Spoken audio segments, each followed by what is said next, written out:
Am ajuns la unul din punctele centrale ale acestui oraș și mai exact la Arhicatedrala Sfântul Ioan Botezătorul, care este și sediul Arhiepiscopiei de aici, din Wrocław. E un reper al orașului și nu doar al orașului, ci al Poloniei pe de-a întreg.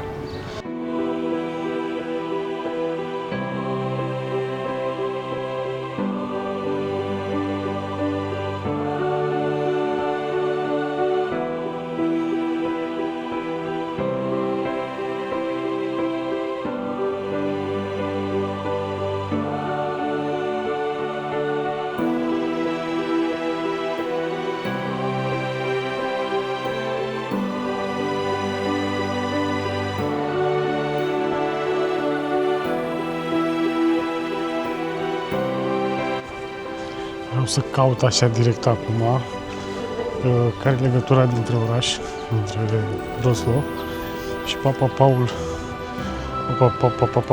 Ioan Paul al II.